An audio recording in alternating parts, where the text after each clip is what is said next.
The NFL Draft will give the Chicago Bears a chance to answer some of the biggest questions on their roster and clue us into how this new coaching staff feels about some of the players they're carrying over.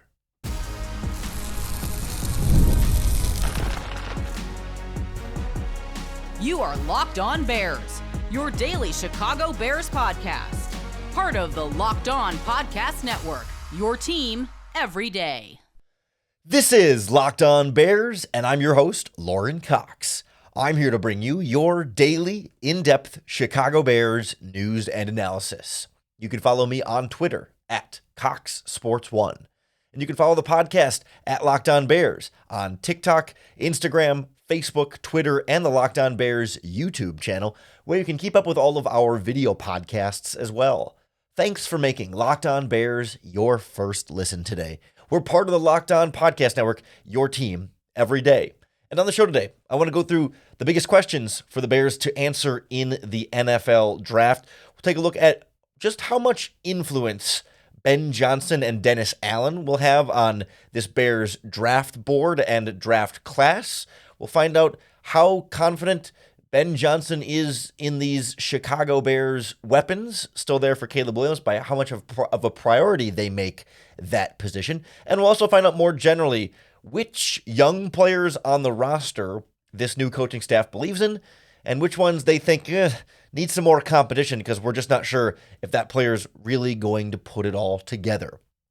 But I'm really curious, after we saw free agency where Ben Johnson got a couple of his guys and Dennis Allen got a couple of his guys, how well that continues into the NFL draft, or if this is a realm where Ryan Poles will have a little bit more say, a little bit more swinging power to kind of say, no, we're going to draft the guys that we see as the best players, sort of not regardless of, but without complete power over, like, is this an ideal Ben Johnson player? Is this an ideal Dennis Allen player? Or is this just the best player available, so take this talented player and make it work?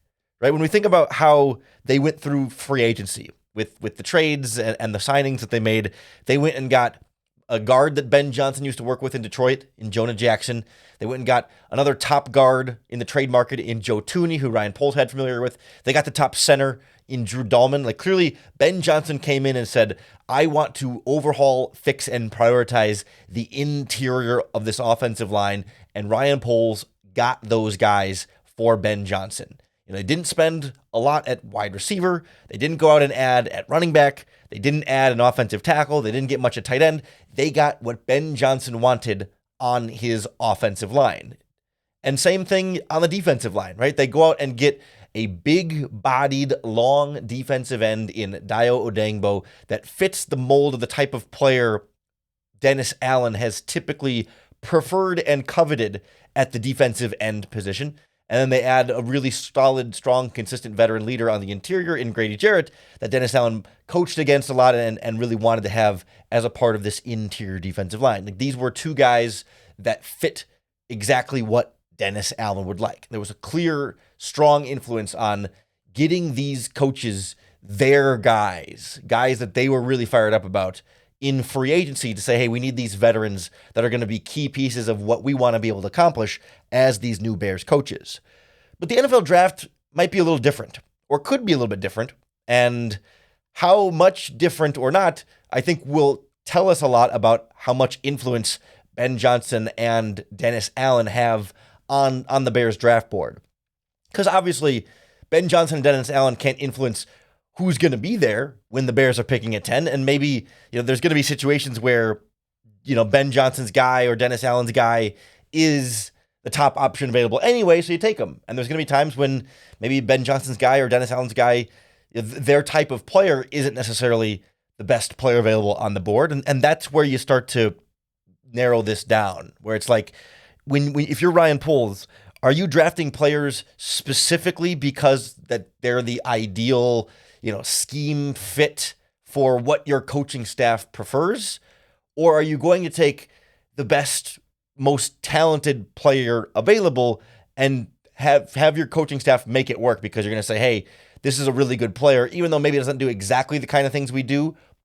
You need to find a way to make it work with this player because he's very, very good. So you put him in the best position to be successful, even if it's not quote unquote ideal for your scheme, right? So we think about this in terms of the defensive ends in this draft class, especially in the first round.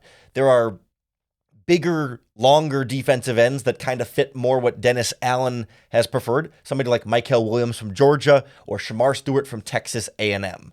But Ryan Poles and the scouting staff could look at somebody like Mike Green from Marshall or James Pierce from Tennessee and see more production, more well-rounded skill set, more refined skill set, more advanced as a pass rusher. But those guys aren't as big and long and, oversized on the edge. And so it's a question of, do you go get the guy who's Dennis Allen's preferred style of scheme fit?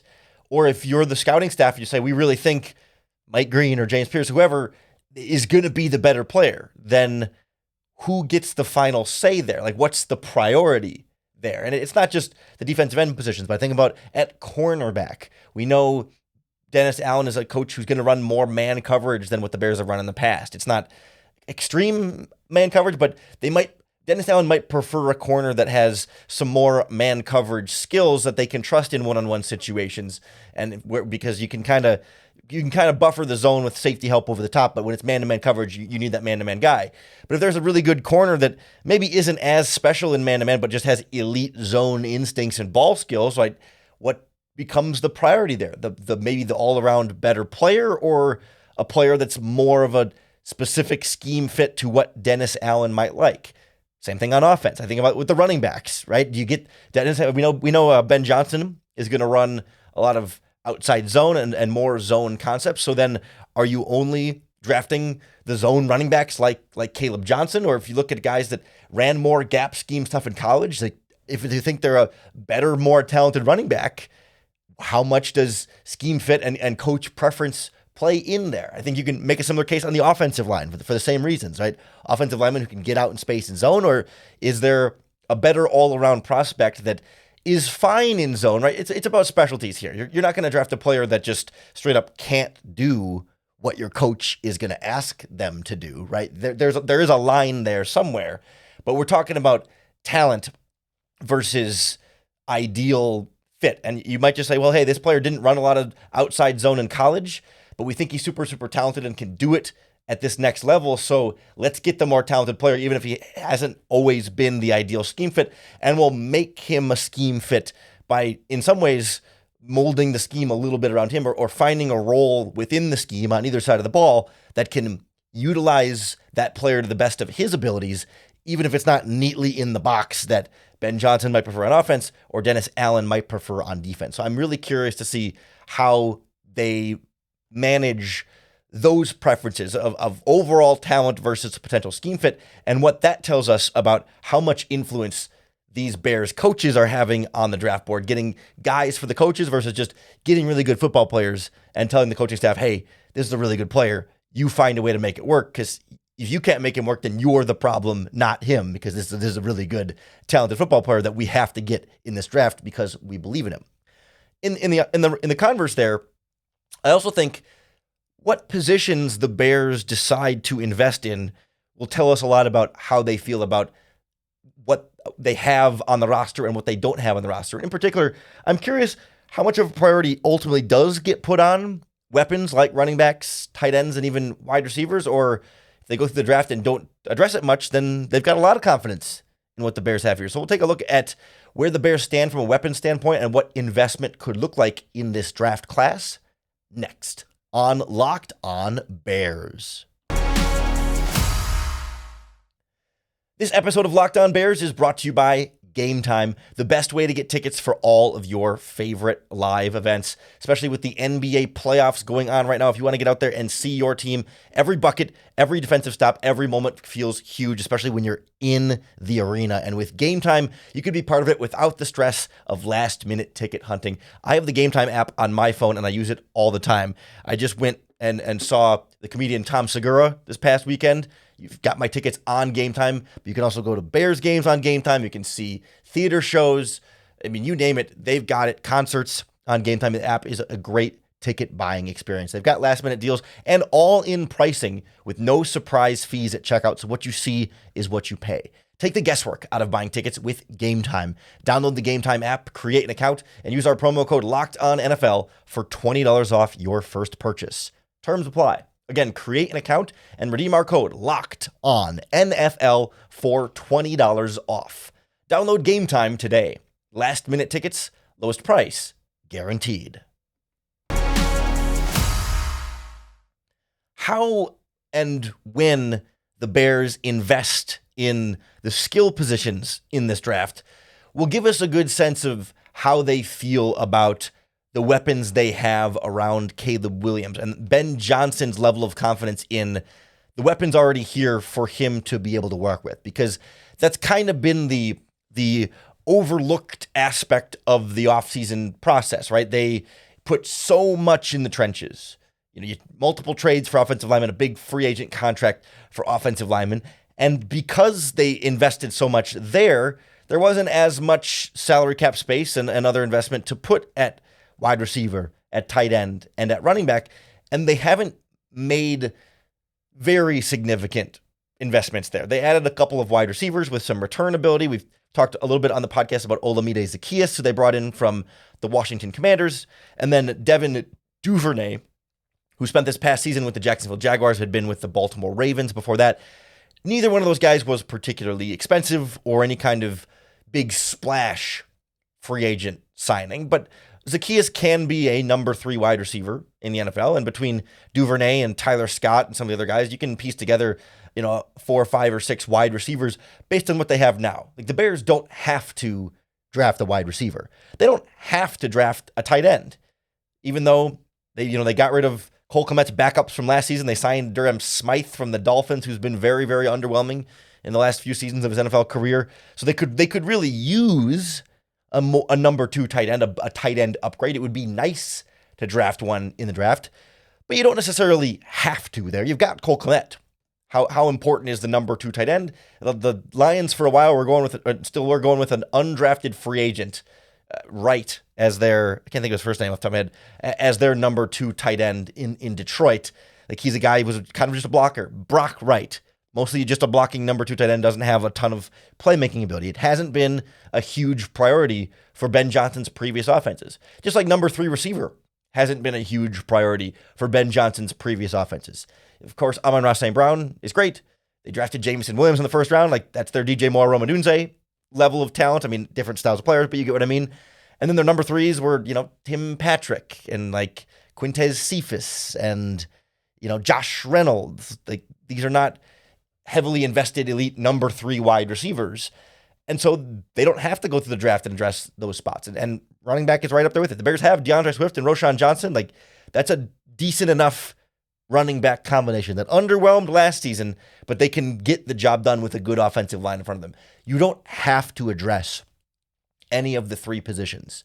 So then how much and how significantly the Bears choose to address those positions, I think will tell us a lot about Ben Johnson's level of confidence in those weapons. Because in Detroit, I think he had extreme confidence in Amon-Ra St. Brown, in Jameson Williams, in Sam Laporta, and in Jahmyr Gibbs and David Montgomery. Like, they didn't have a lot of depth with those weapons, but the weapons that they did have at the top, they relied on heavily and used a ton of, and were super confident in their ability to be good enough. They didn't need 3,000-yard receivers like the Bears were trying to talk about with Keenan Allen last year, right? They didn't need 2 dynamic tight ends to totally open up the offense. They didn't need, 3,000-yard backs in the backfield. It was like, no, this should be good enough with a smart offensive coordinator who can scheme them up like Ben Johnson. But if the Bears go into this draft and, they take Genty or Tyler Warren in the first round, right? And then maybe in the second or third round, you get, whichever one you didn't get, right? If you get a running back at 10, maybe you get a tight end on day 2. Or if you get a tight end in the first round, maybe you come back and get a running back on day 2. And all of a sudden, you've put 2 of your top 4 premium draft picks in this draft into the skill positions. And to me, like, that would send a pretty strong message of like, hey, what we got here wasn't good enough and isn't good enough, and we need this to be better, right? We need to take these positions that You could argue wide receiver was supposed to be one of the strengths of the Bears, and tight end has been a strength of the Bears. And like, we need to make those strengths stronger, as opposed to like, those are not the biggest holes or biggest needs on the roster. I think you can look at O-line and D-line being bigger priorities there overall, and just in terms of like pure need. But maybe they view that differently. Maybe look at it and say, yeah, we really need more at tight end, because Cole Kmet by himself isn't enough, and Durham Smythe isn't enough, or maybe we really need another wide receiver because we're just not sure exactly how much we're going to get out of Olamide Zaccheaus, and can Roma Odunze take that next step, or whatever doubts or questions they might have. It could go a long way. Vice versa, though, if they go through the draft and, okay, at 10, you go O-line or D-line or whatever it is, an edge rusher, an offensive tackle, and then in the second round, you grab another D-lineman, or maybe you double down on D-lineman there, and then maybe you get a safety of the future or a cornerback in there, and all of a sudden, you've gotten through the first 4 rounds, and the Bears didn't address running back, tight end, or wide receiver at all. It's certainly a strong vote of confidence then that Ben Johnson says, I've got enough here. I can work with DJ Moore. I can work with Roma Odunze. I can work with Cole Kmet. I can work with DeAndre Swift and Roschon Johnson. Like, I can scheme those guys up. Let's use those draft picks in the trenches, more on the O-line, more on the D-line, get some other players of the future at more significant positions of need, as opposed to these spots that will be fine. I still think, like, almost no matter what, they need to do something at tight end. Their tight end depth chart right now is Cole Kmet, Durham Smythe, Steven Carlson, and then some NFL journeymen like Joel Wilson and Jordan Murray that have never really played regular season snaps. Like, the Bears have maybe 2 NFL quality tight ends on the roster right now, and I'm not sure Durham Smythe is a lock to be an NFL quality tight end at this stage, just given what we've seen from him the last couple of seasons here. So I think that's a spot where if they don't draft one, like after the draft, you got to go and try and find somebody, some way to upgrade that there. But like wide receiver, you can get by, between Moore, Odunze, Zaccheaus, Scott, Duvernay. They signed Miles Boykin.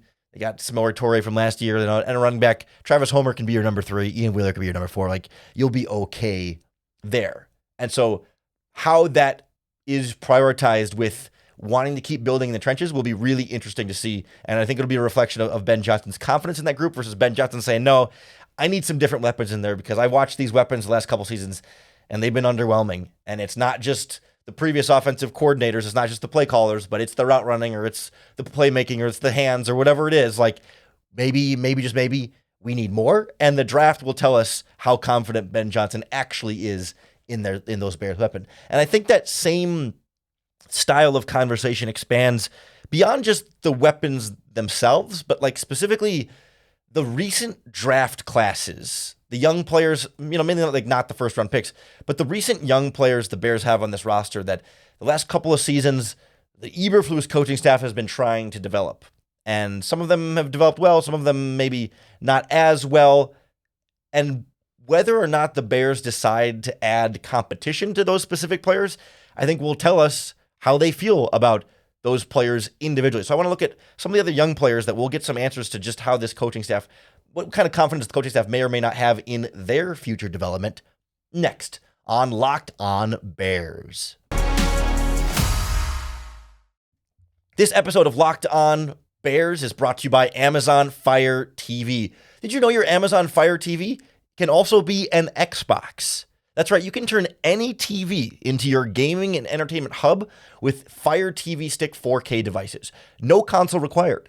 You just grab your paired controller, subscribe or sign into Xbox Game Pass Ultimate with EA Play included, and you're ready to play. You can dive into hundreds of premium titles from EA Sports College Football 25, Madden, Call of Duty Black Ops 6, and so much more, all as easily as you stream your favorite shows. It's gaming made simple, and it's all on your Fire TV.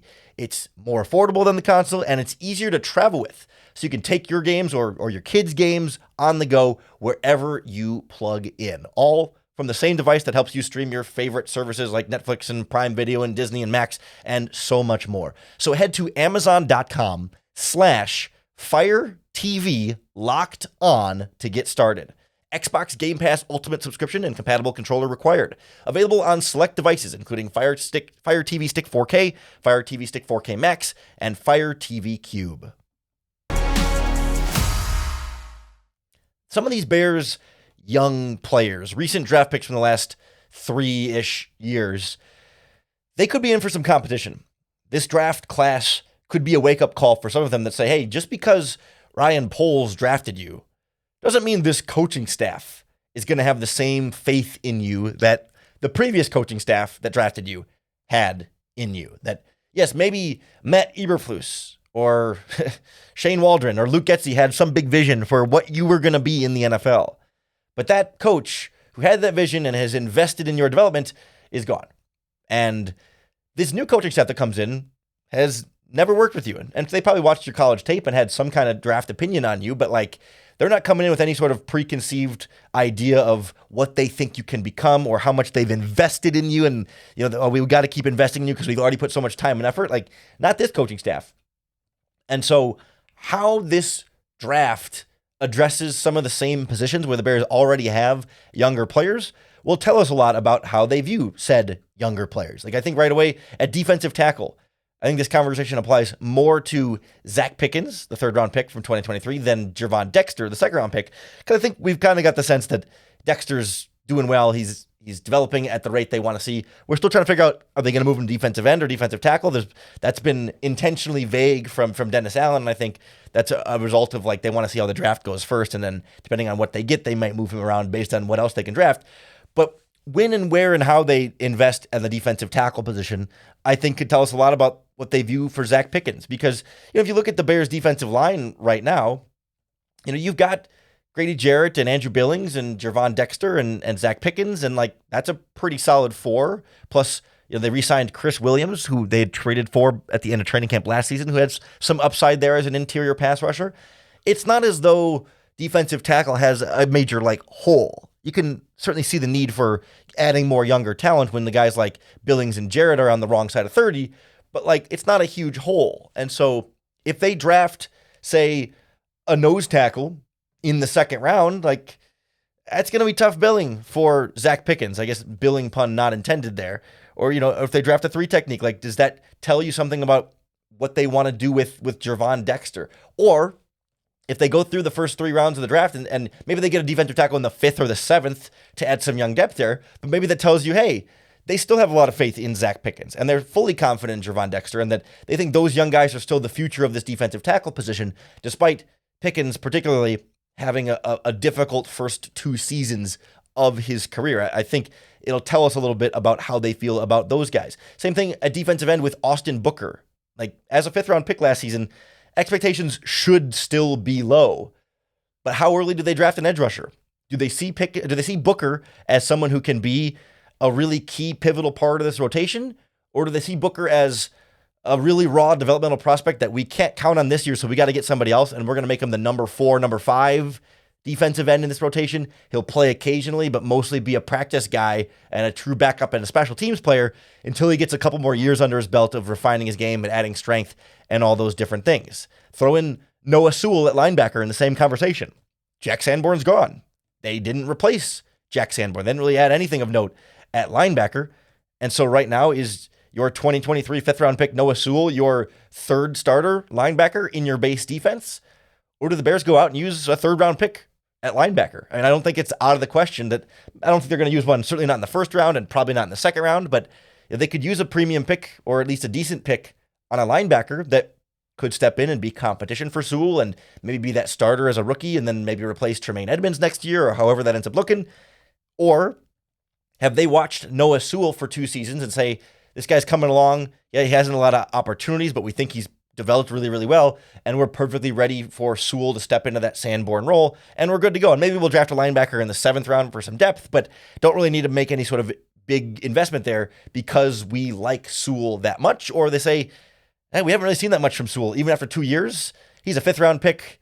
We don't think he's ever going to be more than a backup special teams player, so let's go make linebacker a priority in this draft class. All 3 of those are really going to be interesting to me, how much, or if at all, they choose to invest. I mean, every year in the draft, Ryan Poles drafts at least 1 offensive lineman and 1 defensive lineman. So they're going to address that spot somehow in some way, but when? How early? Do they double down? They go D tackle and D end? Do they do that in the 2nd round, or do they do 1 in the 7th and 1 in the 3rd? The difference in that investment will tell us a lot about these young players. I'll say even the same thing at corner. We've talked about how on this podcast, we did a whole little segment about Dennis Allen talking about Tyreek Stevenson and Terrell Smith last week on the podcast and how he views those guys. And it didn't sound to me like a ringing endorsement. So if the Bears go and use an early draft pick on a corner, well, that tells you pretty clearly that, yeah, they don't really see Stevenson's development going the way they want to. But if they don't draft a corner at all or wait till the 7th round, that's them saying, hey, between Stevenson and Terrell Smith, those guys are developing, and we think they'll be good enough depth at corner that Stevenson will probably start, Smith will be a good backup, and we feel really good about where those guys are. That seems more likely, but best player available could easily be a cornerback in a deep cornerback draft. And then the same is true for some of the weapons we talked about on offense earlier, Tyler Scott and Roschon Johnson. Like, Scott's been in the league for a couple seasons now. Do they see him as a guy who can be a number 3, number 4 wide receiver in this offense? Or is he fighting for his roster spot number 5, number 6 guy who has to be a special teams player because they go out and use a 2nd or a 3rd round pick at wide receiver to get that one more weapon there? And then Zacchaeus bumps down and Duvernay's in there and Tyler Scott gets pushed out because the coaching staff looked at him and said, we just haven't really seen you take that step and it hasn't been enough development for us. And so we got to get better weapons in there because we just need better weapons in there. And same with Roschon in the backfield. Because if they draft Ashton Genty in the 1st round, Roschon becomes your number 3 running back, unless they trade DeAndre Swift, who has previously already been traded on draft day before. So I guess you can't rule anything out. But nonetheless, if you have a lot of confidence in Roschon Johnson, then you're not as eager to take a running back in the draft because you feel like Roschon can still develop into a better player than what we've seen so far. And you can get DeAndre Swift back to playing at a higher level. But like, if they draft a guy early, then Roschon's getting buried on the depth chart.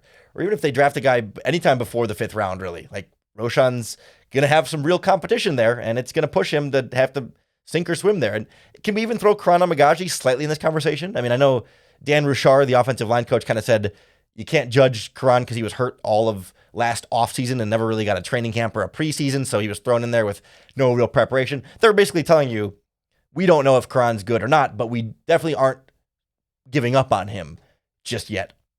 But if the Bears go through this draft and don't take a tackle at all versus drafting a tackle, even just a backup tackle in the 3rd or the 5th round, like I think that can tell you, do they feel like they need to add some competition there? Do they see the possibility of Karan moving inside and being a backup at guard potentially there? Or do they use all their draft picks on guards and centers? And maybe you draft a guard in the 2nd round and a center in the 5th round, and you don't draft any tackles, but you still invest in the trenches.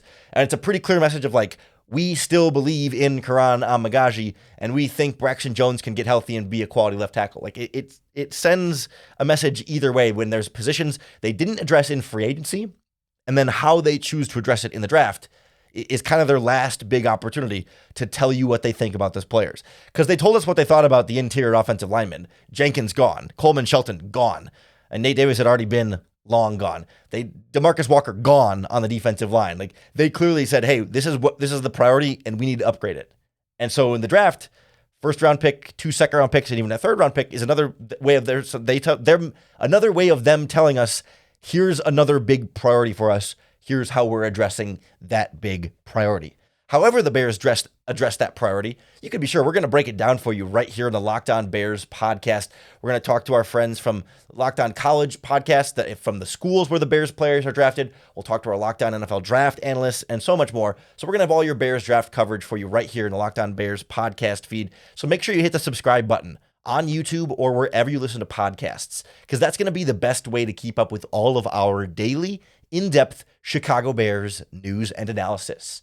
Thanks for making Locked On Bears your first listen today. We're part of the Locked On Podcast Network, your team every day. If you want to cram some more Locked On NFL draft prep for you, you can always check out the Locked On NFL Draft Podcast or the Locked On NFL Scouting Podcast if you want to get to know all the top players in this draft class. Hosts Kyle Krabs and Joe Marino will make you the most informed NFL fan all offseason long. So find NFL Scouting, Locked On NFL Scouting, on YouTube or wherever you listen to podcasts. Coming back tomorrow for an episode of Locked On Bears, where we'll talk about the Bears' options and ability to trade up, not from the 10th pick, but trade up from their 2nd round picks, maybe back into the 1st round to grab an edge rusher, to grab an offensive lineman, to double dip on 1st round caliber players in this draft class. I think the Bears are in a really good position to do so, and it's something we haven't discussed enough in the Bears media world this offseason. So coming back for that episode of Locked On Bears tomorrow, and also you got to come on back for another opportunity to bear down.